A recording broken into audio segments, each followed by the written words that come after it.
ವಸಂತ ಗಿಳಿಯಾರ್ಗೆ ಗುಮ್ಮಿದಂತಹ ಭಾಸ್ಕರ್ ಪ್ರಸಾದ್, ದಿನೇಶ್ ಕುಮಾರ್ ದಿನೋ ಮೈ ಮುಟ್ಟೋದು ಇರಲಿ, ದಿನೋ ಒಂದು ಕೂದಲು ಕೂಡ ಸೋಂಕೋಕೆ ಬಿಡೋದಿಲ್ಲ.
ವಸಂತ ಗಿಳಿಯಾರ್ಗೆ ಗುಮ್ಮಿದಂತಹ ಭಾಸ್ಕರ್ ಪ್ರಸಾದ್, ದಿನೇಶ್ ಕುಮಾರ್ ದಿನು ಮೈ ಮುಟ್ಟೋದಿರ್ಲಿ, ದಿನು ಒಂದು ಕೂದಲು ಸೋಂಕೋಕ್ಕೂ ಕೂಡ ನಾನು ಬಿಡೋದಿಲ್ಲ.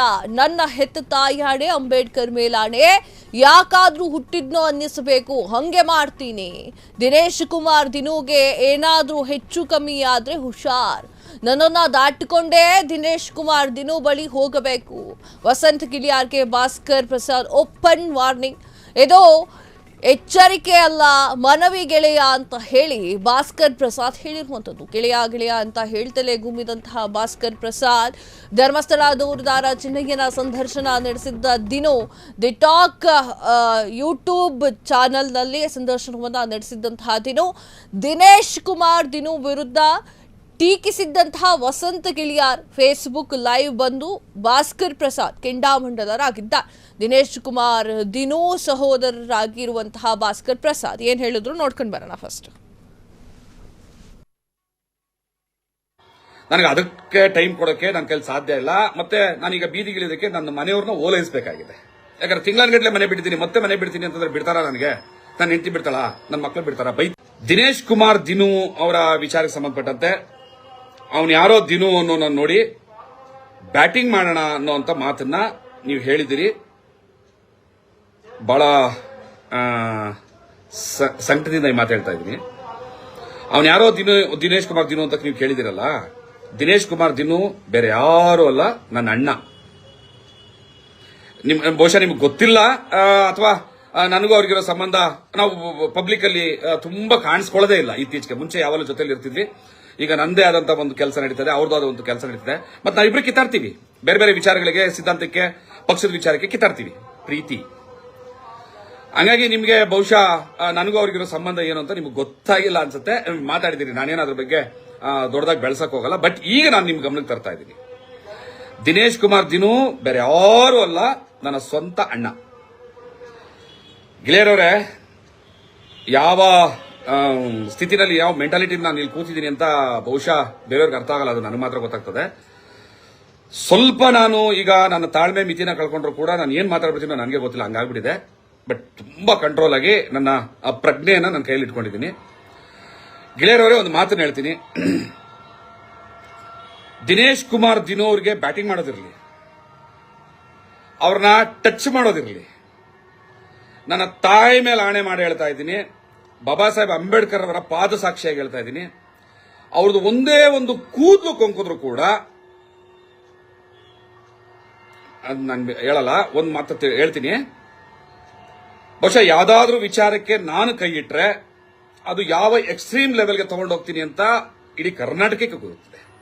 ಮತ್ತು ನ್ಯಾಯವಾಗಿರ್ತೀನಿ, ಪ್ರಾಮಾಣಿಕವಾಗಿರ್ತೀನಿ, ಕಾನೂನುಬದ್ಧವಾಗಿರ್ತೀನಿ. ದಿನೇಶ್ ಕುಮಾರ್ ದಿನು ಅವರ ಮೈ ಮುಟ್ಟೋದು ಆಮೇಲೆ ಕನ್ಸಲು ದಯವಿಟ್ಟು ಪ್ಲೀಸ್ ನನಗೆ ಈ ರಿಸ್ಕ್ ನ ಕೊಡಬೇಡಿ. ನನಗೆ ತುಂಬಾ ಕೆಲಸಗಳಿದ್ದಾವೆ. 10 ನಿಮಿಷ ಕೂಡ ಬಿಡುವಿಲ್ಲ. ತಿಂಗಳುಗಟ್ಟಲೆ ಮನೆ ಬಿಟ್ಬಿಟ್ಟಿದ್ದೀನಿ. ಯಾಕೆಂದ್ರೆ ನಿಮ್ಗೆ ಗೊತ್ತು, ಮತ್ತೆ ನನ್ನ ಹೋರಾಟವನ್ನು ನೀವು ರೆಸ್ಪೆಕ್ಟ್ ಮಾಡ್ತೀರಾ ಅಂತ ತಿಳ್ಕೊಂಡಿದ್ದೀನಿ. ಈಗ ತುಂಬಾ ಇನ್ನೂ ಇಂಪಾರ್ಟೆಂಟ್ ಕೆಲಸ ಇದೆ. ಏನು ಅಂತಂದ್ರೆ, ಆದಿವಾಸಿಗಳು ಅಲೆಮಾರಿಗಳ ಪರವಾಗಿ ರಾಜ್ಯ ಸರ್ಕಾರ ಮಾಡಿರೋ ಮೋಸಕ್ಕೆ ಸಂಬಂಧಪಟ್ಟಂತೆ ನನಗೆ ಫುಲ್ ಟೈಮ್ ಆಗಿ ಬೀದಿಗಿಳಿಬೇಕಾಗಿದೆ. ನನಗೆ ಅದಕ್ಕೆ ಟೈಮ್ ಕೊಡೋಕೆ ನನ್ನ ಕೈಲಿ ಸಾಧ್ಯ ಇಲ್ಲ. ಮತ್ತೆ ನಾನೀಗ ಬೀದಿಗಿಳಿಯೋದಕ್ಕೆ ನನ್ನ ಮನೆಯವ್ರನ್ನ ಓಲೈಸಬೇಕಾಗಿದೆ. ಯಾಕಂದ್ರೆ ತಿಂಗಳಗಟ್ಟಲೆ ಮನೆ ಬಿಡ್ತೀನಿ, ಮತ್ತೆ ಮನೆ ಬಿಡ್ತೀನಿ ಅಂತಂದ್ರೆ ಬಿಡ್ತಾರಾ ನನಗೆ? ನನ್ನ ಹೆಂಡತಿ ಬಿಡ್ತಾಳಾ? ನನ್ನ ಮಕ್ಕಳು ಬಿಡ್ತಾರಾ? ಬೈತಾರೆ. ಅವ್ರನ್ನ ಸ್ವಲ್ಪ ಸಮಾಧಾನ ಮಾಡಿ ಒಂದಷ್ಟು ದಿವಸ ನಮ್ಮ ಮನೆ ಕೆಲಸ ನೋಡಿ ಬರಬೇಕಾಗಿದೆ. ಸೊ ಆ ಕೆಲಸ ಸ್ವಲ್ಪ ಬಿಸಿ ಇದ್ದೀನಿ, ಬಿಸ್ನೆಸ್ ಅಲ್ಲಿ ಬಿಸಿ ಇದ್ದೀನಿ. ಈಗ ನಾನು ಮತ್ತೆ ಅಲೆಮಾರಿಗಳ ಪರವಾಗಿ ಬೀದಿಗಿಳಿಬೇಕಾಗಿದೆ. ನನಗೆ ಅದ್ರ ಬಗ್ಗೆ ತುಂಬಾ ಟೈಮ್ ಬೇಕಾಗಿದೆ. ನಾನು ಏನೋ ಹೇಳಕ್ ಬರ್ತಾ ಇದ್ದೀನಿ, ಬಟ್ ಹೇಳ್ಬಾರ್ದು ಅನ್ನೋ ಕಾರಣಕ್ಕೆ ಇರ್ತಾ ಇದ್ದೀನಿ. ಸಂಕಟ ಆಗ್ತಾ ಇದೆ. ಕೋಪ ಅನ್ನೋದು ಅದು ಎಲ್ಲಿದೆ ನನಗೆ ಗೊತ್ತಿಲ್ಲ. ನಾನು ಬಹುಶಃ ನನ್ನ ಕಣ್ಣು ನೋಡ್ತಾ ಇದ್ರೆ ನಿಮ್ಗೆ ಅರ್ಥ ಆಗ್ತದೆ. ದಿನೇಶ್ ಕುಮಾರ್ ದಿನೂ ಅವರ ಕೂದಲು ಕೊಂಕಿದ್ರು ಕೂಡ ನಾನು ಯಾಕಾದ್ರೂ ಈ ಭೂಮಿ ಮೇಲೆ ಹುಟ್ಟದ್ನು ಅಂತ ಅನ್ಕೊಬಿಡ್ಬೇಕು. ಅವನು ಅವ್ರ ಮೈ ಟಚ್ ಮಾಡ್ತಾನೆ. ಬೇರೆಯವ್ರ ವಿಚಾರದಲ್ಲಿ ಆಗಿದ್ರೆ ನಾನು ಇಷ್ಟೊಂದು ಎಕ್ಸೈಟ್ ಆಗೋದಿಲ್ಲ. ನಾನು ತುಂಬಾ ಕಂಟ್ರೋಲ್ ಆಗಿರೋ, ತುಂಬಾ ತಾಳ್ಮೆ. ಪೊಲೀಸ್ನವ್ರ ಗಮನಕ್ಕೂ ತರ್ತಾ ಇದ್ದೀನಿ, ರಿಕ್ವೆಸ್ಟ್ ಮಾಡ್ತೀನಿ. ಸರ್, ಪೊಲೀಸ್ನವರು ಬಹಳ, ಯಾಕಂದ್ರೆ ಈ ತರದ ಕೆಲವು ವಿಚಾರಗಳಲ್ಲಿ ನಾವು ಈ ಧರ್ಮ ದೇವರು ದಿಂಡ್ರುಗಳಲ್ಲಿ ಬುದ್ಧಿ ಕೆಡಿಸ್ಕೊಂಡು ಫೀಲ್ಡ್ ಗಿಳಿಯುವಂತವರು ತುಂಬಾ ಜನ ಇದ್ದಾರೆ. ದಯವಿಟ್ಟು ಇದ್ರ ಬಗ್ಗೆ ಗಮನ ಹರಿಸಬೇಕು. ವಸಂತ್ ಗಿಳಿಯವರವ್ರನ್ನ ಕರೆದು ಕ್ರಮ ತಗೊಳ್ಳಿ ಅಂತ ಹೇಳ್ತಾ ಇಲ್ಲ, ಯಾಕಂದ್ರೆ ಗೆಳೆಯ ಅಂತ ಕರಿತಾ ಇದ್ದೀನಿ ನಾನು.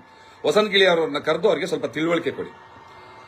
ಗಿಳಿಯರವರೇ, ಧರ್ಮಸ್ಥಳದ ವಿಚಾರದಲ್ಲಿ ನೀವೇನ್ ಮಾತಾಡ್ತಾ ಇದ್ದೀರಿ, ಏನು ಹೋರಾಟ ಮಾಡ್ತಾ ಇದ್ದೀರಿ, ಅದು ನಿಮಗೆ ಬಿಟ್ಟಿದ್ದು. ನಾನು ರೆಸ್ಪೆಕ್ಟ್ ಮಾಡ್ತೀನಿ. ನಿಮ್ಗೆ ನೀವು ಸರಿ ಅನ್ಸುತ್ತೆ ನೀವು ಮಾಡಿ, ತಪ್ಪೇನಿಲ್ಲ.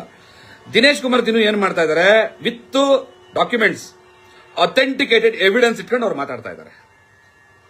ನಿಮಗೆ ಅವ್ರ ಬಗ್ಗೆ ತಕರಾರು ಇದ್ರೆ ಅವ್ರ ವಿರುದ್ಧ ಕಾನೂನು ಹೋರಾಟ ಮಾಡ್ತೀರಾ, ಮಾಡಿ. ನಾನು ಇಂಟರ್ಫಿಯರ್ ಆಗೋದಿಲ್ಲ. ಯಾಕಂದ್ರೆ ಅವ್ರ ವಿಚಾರ ನಿಮ್ ವಿಚಾರ ತೊಂದರೆ ಇಲ್ಲ, ಇಂಟರ್ಫಿಯರ್ ಆಗಲ್ಲ. ಮತ್ತೆ ಅವರ ದಾಖಲೆಗಳು ಸುಳ್ಳು ಅಂತ ನೀವೇನಾದ್ರೂ ಇಟ್ಕೊಂಡು ಗೌರವಯುತವಾಗಿ ಮಾತಾಡ್ತೀರಾ, ಮಾತಾಡಿ. ನಾನ್ ಐ ಡೋಂಟ್ ಕೇರ್, ನಾನು ಇಂಟರ್ಫಿಯರ್ ಆಗೋದಿಲ್ಲ. ಮತ್ತೆ ಅವರ ಹೋರಾಟ ಜನರಿಗೆ ಏನ್ ತಲುಪ್ತಾ ಇದೆ, ಅದು ಸುಳ್ಳು ಅನ್ಸಿದ್ರೆ ನೀವು ಜನರಿಗೆ ಹೆಂಗ್ ತಲುಪಿಸಬೇಕು ಸತ್ಯನ ತಲುಪಿಸಿ, ಏನ್ ಅಡ್ಡಿ ಇಲ್ಲ. ನಾನು ಆಗಲೂ ಕೂಡ ನಿಮ್ಮ ಬಗ್ಗೆ ಗೌರವ ಇಟ್ಕೋತೀನಿ. ನಾನು ಆಗಲೇ ಹೇಳಿದ್ದೀನಿ, ಕೆಲವಾರು ವಿಚಾರದಲ್ಲಿ ನಾವಿಬ್ರು ಮ್ಯಾಚ್ ಆಗ್ತೀವಿ, ಕೆಲವಾರು ವಿಚಾರದಲ್ಲಿ ನಾವು ಸ್ವಲ್ಪ ದೂರ ಇದ್ದೀವಿ. ಬಟ್ ನಿಮ್ಮ ಸಿದ್ಧಾಂತಕ್ಕೋ ಅಥವಾ ನಿಮ್ಮ ಹೋರಾಟಕ್ಕೋ ಹೊಂದಾಣಿಕೆ ಆಗ್ತಾ ಇಲ್ಲ ಅಂತಂದ್ರೆ ದಾಳಿ ಮಾಡುವಂತಹ ಮನಸ್ಥಿತಿ ಇದೆಯಲ್ಲ. ಪದೇ ಪದೇ ಹೇಳ್ತಾ ಇದ್ದೀನಿ, ನನ್ನ ತಾಯಿ ಮೇಲಾಣೆ, ಬಾಬಾ ಸಾಹೇಬ್ ಅಂಬೇಡ್ಕರ್ ಪಾದ ಸಾಕ್ಷಿ, ದಿನೇಶ್ ಕುಮಾರ್ ದಿನೋರ ಕೂದಲು ಕೊಂಕಿದ್ರು ಕೂಡ ನನ್ನ ತಾಯಿ ಮೇಲಾಣೆ ಹೇಳಿದ್ದೀನಿ. ನನಗೆ ಹೇಳ್ತಾ ಇದ್ದೀನಿ, ಅವನು ಯಾಕೆ ಈ ಭೂಮಿ ಮೇಲೆ ಹುಟ್ಟಿದ್ದೀನಿ ಅಂತ ಯೋಚನೆ ಮಾಡಬೇಕು. ನಾನು ಯಾಕಾದ್ರೂ ಹುಟ್ಬಿಟ್ಟಪ್ಪ, ಅಪ್ಪಿ ಹುಟ್ಬಿಟ್ಟ, ಯಾವ ದೇವ್ರು ನನ್ನ ಹುಟ್ಟಿಸ್ಬಿಟ್ಟಪ್ಪ ಇಂಥ ಕರ್ಮಕ್ಕೆ ಅಂತ ಕನ್ಸಲ್ಲೂ ಯೋಚನೆ ಮಾಡಬೇಕು. ಅಂಥದ್ದೊಂದು ಕೆಲಸ ಕೊಟ್ಬಿಡ್ತೀನಿ. ಇದ್ರಲ್ಲಿ ನನ್ ಗೊತ್ತು, ನಾನು ಜೀವ ಎಲ್ಲ ಲೆಕ್ಕಕ್ಕೆ ಇಟ್ಕೊಳ್ಳೋ ನನ್ನ ಮಗನೇ ಅಲ್ಲ ನಾನು. ಅವ್ರ ವಿಚಾರದಲ್ಲಿ ಮಾತ್ರ ಪ್ಲೀಸ್ ಇದನ್ನ ನಾನು ರಿಕ್ವೆಸ್ಟ್ ಅನ್ಕೊಳ್ಳಿ. ಎಚ್ಚರಿಕೆ ಬೇಡ, ಗೆಳೆಯ ಅಂತ ಕರಿತಾ ಇದ್ದೀನಲ್ವಾ, ಎಚ್ಚರಿಕೆ ಬೇಡ ಅಂತ ಇಟ್ಕೊಳ್ಳಿ. ರಿಕ್ವೆಸ್ಟ್. ಯಾಕೆ ರಿಕ್ವೆಸ್ಟ್ ಅಂತಂದ್ರೆ, ಅವ್ರಂತರ ಮಗು ಮನಸ್ಸಿನವರು. ಯಾರ ವಿರುದ್ಧ ಹೊಡೆದಾಟ ಬಡದಾಟ, ಬರೋ ಮಗನೇ ಹಿಂಗ್ ತೊಳೆ, ಅದೆಲ್ಲ ಇಲ್ಲ ಪಾಪ. ಆಮೇಲೆ ನನ್ನ ಸ್ವಂತ ಅಣ್ಣ ಅಂತ ಹೇಳ್ತಾ ಇದ್ದೀನಿ. ಇದಿಷ್ಟು ಸಾಕು ಅನ್ಕೋತೀನಿ. ನಿಮ್ಗೇನು ಹೇಳ್ಬೇಕಾಗಿಲ್ಲ. ಇಷ್ಟೇ ವಿಚಾರ ಸಾಕು. ಅದೇನ್ ಪೋಸ್ಟ್ ಹಾಕಿದಿರಾ ಡಿಲೀಟ್ ಮಾಡಿ. ರಿಕ್ವೆಸ್ಟ್ ಅಂತ ತಿಳ್ಕೊಳ್ಳಿ. ಯಾಕೆ ರಿಕ್ವೆಸ್ಟ್ ಅಂತಂದ್ರೆ, ನನಗೆ ಹೋರಾಟಕ್ಕೆ ಬೇರೆ ಕಡೆ ಟೈಮ್ ಕೊಡಬೇಕು. ತಿಳ್ಕೊಳ್ಳಿ, ನಾನೇನು ಹೋರಾಟಕ್ಕೆ ಹೋಗ್ಬೇಕು ಅಂತಿದ್ದೀನಿ, ಏನೆಲ್ಲ ಮಾಡಬೇಕು ಅಂತಿದ್ದೀನಿ, ಅದೆಲ್ಲವನ್ನೂ ಕೂಡ ಪಕ್ಕಕ್ಕಿಟ್ಟು ದಿನೇಶ್ ಕುಮಾರ್ ಅವ್ರಿಗೆ ಏನಾದ್ರು ಹೆಚ್ಚು ಕಮ್ಮಿ ಆಯ್ತು ಅಂದ್ರೆ ಫಸ್ಟ್ ಪ್ರಿಫರೆನ್ಸ್ ಅಲ್ಲೂ ಕೊಟ್ಟು ಅಲ್ಲಿಗೆ ಬರ್ತೀನಿ ನಾನು. ಇದು ಆಮೇಲೆ ನೋಡ್ತೀನಿ. ಯಾಕಂದ್ರೆ ಈ ಹೋರಾಟ ಮಾಡಕ್ಕೆ ನಾನು ಅಲ್ದಿದ್ರೆ ನನ್ನಂತವ್ರು ಲಕ್ಷಾಂತರ ಜನ ಇದ್ದಾರೆ, ನನ್ನ ಅಣ್ಣ ತಮ್ಮಂದಿದ್ದಾರೆ, ನನ್ನ ಟೀಮ್ ಇದೆ, ನನ್ನ ಟೀಮ್ ಅದನ್ನು ಮುಂದುವರಿಸುತ್ತೆ. ಬಟ್ ದಿನೇಶ್ ಕುಮಾರ್ ಪರವಾಗಿ ನಿಲ್ಲೋದಕ್ಕೆ ನನ್ನ ಮಗಂದು ನಾನೇ ನಿಲ್ಲಬೇಕು. ಬೇರೆಯವ್ರು ನಿಲ್ಲಕ್ಕೆ ನಾನು ಅವಕಾಶನೇ ಕೊಡಲ್ಲ. ಮೊದಲಾಗಿ ನನ್ನ ಅಣ್ಣ ತಮ್ಮ, ನನ್ನ ತಂದೆ ತಾಯಿ ರಕ್ಷಣೆಗೆ ಬೇರೆ ಯಾರನ್ನೋ ಬರೋಕೆ ನಾನು ಅವಕಾಶ, ಫಸ್ಟ್ ನಾನು. ನೀವು ಅವ್ರನ್ನ ಮುಟ್ಟಬೇಕು ಅಂತಂದ್ರೆ ನನ್ನನ್ನು ದಾಟ್ಕೊಂಡೇ ಹೋಗ್ಬೇಕು. ನಾನ್ ಜೀವಂತವಾಗಿರೋವರೆಗೂ ಕೂಡ ಅವ್ರ ಮೈಯನ್ನ ಮುಟ್ಟೋ ಗಂಡ್ಸ್ ಮಗ ಇಲ್ಲಿ ಹುಟ್ಟಕ್ ಸಾಧ್ಯನೇ ಇಲ್ಲ. ಚಾಲೆಂಜ್ ಬೇಡ, ಗದ್ಲ ಬೇಡ, ನಿಮ್ಮನ್ನ ನಾನು ಹುಡುಕೋದು, ನನ್ನನ್ನು ನೀವು ಬೇಡ ಪ್ಲೀಸ್ ಅಂತ ಹೇಳ್ತಾ ಇದ್ದೀನಿ. ಅವ್ರ ವಿಚಾರದಲ್ಲಿ ಬೇರೆಯವ್ರ ವಿಚಾರ ಆಗಿದ್ರೆ ಬೇರೆ ತರ ಹೇಳ್ತಿದ್ದೆ ನಾನು. ನನ್ನ ವಿಚಾರಕ್ಕೆ ಯಾರು ಚಾಲೆಂಜ್ ಮಾಡಿದ್ರೆ please please please please come ಅಂತಿದ್ದೆ. ಯಾಕಂದ್ರೆ ಅವರೆಲ್ಲೋ ಇರ್ತಾರೆ, ನಾನೆಲ್ಲೋ ಇರ್ತೀನಿ. ನನ್ನ ಸ್ವಂತ ಅಣ್ಣ ಅಂತ ಪದೇ ಹೇಳ್ತಾ ಇದ್ದೀನಿ, ಬಿಡಿಸಿ ಹೇಳ್ತಾ ಇದ್ದೀನಿ. ನನ್ನ ಸ್ವಂತ ಅಣ್ಣ ಅಂತ ಹೇಳ್ತಾ ಇದ್ದೀನಿ. ಅವ್ರನ್ನ ಟಚ್ ಮಾಡೋ ಕೆಲಸ, ಆ ಧೈರ್ಯ, ಆ ಸಾಹಸ ಮಗಂದು ಯಾರು ಮಾಡಬಾರ್ದು, ಮಾಡಲೇ ಕೂಡದು, ಕನ್ಸಲ್ಲೂ ಯೋಚನೆ ಮಾಡಬಾರ್ದು. ಯಾಕಪ್ಪ ಈ ಭೂಮಿ ಮೇಲೆ ಇದ್ದೀನಿ ನಾನು, ಯಾಕೋ ದೇವ್ರೆ ನನ್ನನ್ನು ಯಾಕೋ ಮುಟ್ಟಿಸ್ದೆ ಅಂತ ಪುರುತಪ್ಪಿಸ್ಬೇಕು. ನನ್ನ ಜೀವ ಒತ್ತೆ ಇಟ್ಟಾದ್ರೂ ಕೂಡ ಆ ಕೆಲಸ ಮಾಡ್ಬಿಡ್ತೀನಿ. ಪ್ಲೀಸ್ ಬೇಡ, ಇಂಥದ್ದೊಂದು ದುಸ್ಸಾಹಸಕ್ಕೆ ಕೈ ಹಾಕ್ಬೇಡಿ. ಮತ್ತೆ ನೀವು ತುಂಬಾ ಕೆಟ್ಟ ಮಾತುಗಳನ್ನ ಉಪಯೋಗಿಸಿದಿರಿ, ನಾನು ಅದ್ರ ಬಗ್ಗೆ ಹೇಳ್ಬೇಕು. ಅವ್ನು ಯಾವನೋ ಬೋಳಿ ಮಕ್ಕಳು ಎಲ್ಲ ಹೇಳಿದಿರಿ.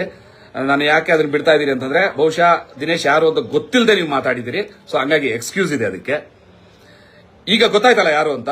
ಇನ್ನು ಮುಂದೆ ಏನಾದರೂ ನೀವು ಆ ಪದ ಉಪಯೋಗಿಸಿದ್ರೆ ನಾನು ನೀನು ನೇರವಾಗಿ ನಿಲ್ಬೇಕಾಗ್ತದೆ. ಬೇಡ ಗೆಳೆಯ, ಬೇಡ. ಗಿಳಿಯಾರ್ ಅಂತ ಹೆಸರಿದೆಯಲ್ಲ, ಅದನ್ನ ನಾನು ಗೆಳೆಯಾರ್ ಅನ್ಕೊಂತೀನಿ, ನನ್ನ ಗೆಳೆಯಾರ್ ಅನ್ಕೊಂತೀನಿ. ದಯವಿಟ್ಟು ಬೇಡ ಬೇಡ ಬೇಡ. ನಾನು ಅವ್ರ ವಿಚಾರಕ್ಕೆ ತುಂಬಾ ಸಾಫ್ಟ್ ಆಗಿ ಹೇಳ್ಬೇಕು ಅಂತಾನೆ ಪ್ಲಾನ್ ಮಾಡ್ತಾ ಇದ್ದೀನಿ. ಅಂತ ತಲೆಯಲ್ಲಿರೋ ಕೋಪನ ತುಂಬಾ ಕಂಟ್ರೋಲ್ ಮಾಡ್ತೇನೆ. ಆ ಕೋಪ ಕಂಟ್ರೋಲ್ ಮಾಡಕ್ ಹೋಗಿ ಕಣ್ಣಲ್ಲಿ ಕೆಂಪಾಗ್ತಾ ಇದೆ, ನನಗೆ ಹಾರ್ಟ್ ಬೀಟ್ ಜಾಸ್ತಿ ಇದೆ.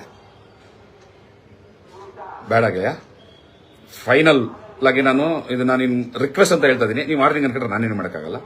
ಪೊಲೀಸ್ನವ್ರಿಗೂ ಕೂಡ ನಾನು ರಿಕ್ವೆಸ್ಟ್ ಮಾಡ್ತಾ ಇದ್ದೀನಿ, ಸರ್ ಈ ವಿಚಾರದಲ್ಲಿ, ದಿನೇಶ್ ಅವ್ರ ರಕ್ಷಣೆ ಕೊಡೋ ವಿಚಾರದಲ್ಲಿ, ಯಾಕಂತಂದ್ರೆ ದೇವರು ಧರ್ಮದ ವಿಚಾರದಲ್ಲಿ ಯಾರು ಏನೇನೆಲ್ಲ ಮಾಡ್ತಾರೆ ನೋಡ್ತಾ ಇದ್ವಿ ನಾವು. ಯಾರ ಮೇಲೆ ಹಲ್ಲೆ ಮಾಡ್ತಾರೆ, ಎಲ್ಲ ಮಾಡ್ತಾರೆ. ಸತ್ಯವಾಗ್ಲೂ ಅವ್ರ ಕೂದಲು ಮುಟ್ಟಿದ್ರು ಕೂಡ ನನ್ನ ತಾಯಿ ಮೇಲಾಣೆ ಪದೇ ಪದೇ ಹೇಳ್ತಾ ಇದ್ದೀನಿ, ನಾನು ಮನುಷ್ಯನಾಗಿ ಉಳಿಯೋದಿಲ್ಲ. ಮತ್ತೆ ಅಲ್ಲಿಂದ ಆಚೆಗೆ ನಾನು ಯಾವ ಲೆವೆಲ್ಗೆ ಹೋಗೋಕ್ಕೂ ರೆಡಿ ಇರ್ತೀನಿ. ಪ್ಲೀಸ್ ಗೆಳೆಯರವರೇ, ವಸಂತ್ ಗಿಳಿಯಾರವರೇ, ಪ್ಲೀಸ್ ಸ್ಟಾಪ್ ಮಾಡಿ. ಅದನ್ನೆಲ್ಲ ಡಿಲೀಟ್ ಮಾಡಿ. ನೀವೇನು ಸಾರಿಗಿರಿ ಕೇಳಿ ಅಂತಾನು ಹೇಳಲ್ಲ, ಸುಮ್ಮನೆ ಡಿಲೀಟ್ ಮಾಡಿ ಸುಮ್ಮನೆ ಬಿಡಿ. ನಿಮ್ಮ ಕೆಲಸ ನೀವು ಮಾಡ್ಕೊಳ್ಳಿ, ನಿಮ್ಮ ಹೋರಾಟ ನೀವು ಮಾಡ್ಕೊಳ್ಳಿ. ನಿಮ್ಮ ಮೀಡಿಯಾಗಳಿದಾವೆ, ನಿಮ್ಮ ಮೀಡಿಯಾಗಳಲ್ಲಿ ನೀವು ಮಾತಾಡ್ಕೊಳ್ಳಿ, ಎಲ್ಲರೂ ಹೋಗಿ ಮಾತಾಡ್ಕೊಳ್ಳಿ, ಯಾರ ಬಗ್ಗೆ ಯಾರು ಮಾತಾಡಿ. ಸೈದ್ಧಾಂತಿಕವಾಗಿ ವಿಚಾರವಾಗಿ ಇಟ್ಕೊಂಡು ದಿನೇಶ್ ಕುಮಾರ್ ಅವ್ರನ್ನ ನೀವು ಖಂಡ ಮಾಡ್ತೀರಿ, ಮಾತಾಡ್ತೀರಿ ಅಂದ್ರೆ ವಿರೋಧ ಮಾಡಿ. ನಾನೇ ಹೇಳ್ತಾ ಇದ್ದಿಲ್ಲ, ವಿರೋಧ ಮಾಡಿ ಅವ್ರನ್ನ. ಅವ್ರು ಹೇಳಿದಲ್ಲ ಸರಿ ಅಂತ ಒಪ್ಪಬೇಕಾಗಿಲ್ಲ. ಮಾಡ್ತೀರಾ ಮಾಡಿ. ಅದೆಲ್ಲ ಒಂದು ಏನೋ ಹೆಲ್ತಿ ಕಾಂಪಿಟೇಷನ್ ಇರಲಿ. ಬಟ್ ಅಟ್ಯಾಕ್ ಮಾಡ್ತೀನಿ, ಬ್ಯಾಟಿಂಗ್ ಮಾಡ್ತೀನಿ ಅಂದ್ರೆ ಒರಿಜಿನಲ್ ಬ್ಯಾಟ್ಗಳು ಎಲ್ಲ ಬರ್ತವೆ, ಹೆಂಗ್ ಬರ್ತವೆ ಅನ್ನೋದನ್ನ ನಾವು ತೋರಿಸಬೇಕಾಗ್ತದೆ. ಬೇಡ, ನಾನು ಲೀಗಲ್ ಫೈಟರ್. ನಾನು ಫೀಲ್ಡಲ್ಲಿ ಫೈಟ್ ಮಾಡೋ ಅಗತ್ಯ ಇಲ್ಲ, ಅದು ಇಷ್ಟಪಡಲ್ಲ. ನಾನು ಲೀಗಲ್ ಫೈಟರ್. ನನ್ನ ಫೀಲ್ಡ್ಗಳ ಕೆಲಸಕ್ಕೆ ಅವಕಾಶ ಕೊಡಬೇಡಿ ಪ್ಲೀಸ್. ನಮಸ್ಕಾರ. ಶ್ರೀ ಮಂಜುನಾಥನ ಮೇಲೆ ಹೇಳ್ತಾ ಇದ್ದೀನಿ. ನಾನು ನಂಬುವ, ನಾನು ಆರಾಧಿಸುವ ಶ್ರೀ ಮಂಜುನಾಥನ ಪಾದದ ಸಾಕ್ಷಿಯಾಗಿ ಹೇಳ್ತಾ ಇದ್ದೀನಿ. ಯಾಕಂದ್ರೆ ನಾನು ಆ ದೇವ್ರನ್ನ ನಂಬ್ತೀನಿ. ದಯವಿಟ್ಟು ಈ ಸಾಹಸ ಕೈ ಹಾಕ್ಬೇಡಿ ಗೆಳೆಯರ್, ಈ ಸಾಹಸ ಕೈ ಹಾಕ್ಬೇಡಿ. ಶ್ರೀ ಮಂಜುನಾಥನ ಪಾದ ಸಾಕ್ಷಿಯಾಗಿ ಈ ಸಾಹಸ ಕೈ ಹಾಕ್ಬೇಡಿ. ಒಂದು ವೇಳೆ ನೀವು ನನ್ನ ಮಾತನ್ನ ತುಂಬಾ ನೆಗ್ಲೆಕ್ಟ್ ಮಾಡಿ ಏನಾದ್ರು ಮುಂದುವರೆದ್ರೆ, ಅದೇ ಶ್ರೀ ಮಂಜುನಾಥನ ಪಾದ ಸಾಕ್ಷಿಯಾಗಿ ಈ ಪ್ರಯತ್ನ ಯಾರೇ ಮಾಡಿದ್ರು, ಅದು ನೀವೇ ಆಗಿದ್ರು ಸರಿ, ಬೇರೆಯವರಾಗಿದ್ರು ಸರಿ, ನಾನು ಯಾಕೆ ಈ ಭೂಮಿಯಲ್ಲಿ ಇದ್ದೀನಿ ಅಂತ ಪರಿತಪ್ಪಿಸಬೇಕಾಗ್ತದೆ. ದಯವಿಟ್ಟು ನಿಮ್ ಕೈ ಮುಗಿತೀನಿ, ನನಗೆ ಆ ರಿಸ್ಕ್ ಕೊಡಬೇಡಿ ಪ್ಲೀಸ್. Thank you. ಕ್ಷಣ ಕ್ಷಣದ ಸುದ್ದಿಗಳಿಗಾಗಿ ಫ್ರೀಡಂ ಟಿವಿ ಸಬ್ಸ್ಕ್ರೈಬ್ ಮಾಡಿ, ಲೈಕ್ ಮಾಡಿ ಹಾಗೂ ಫಾಲೋ ಮಾಡಿ. ಹೊಸ ಸುದ್ದಿಗಳ ನೋಟಿಫಿಕೇಶನ್ಗಾಗಿ ಬೆಲ್ ಐಕಾನ್ ಮೇಲೆ ಕ್ಲಿಕ್ ಮಾಡಿ.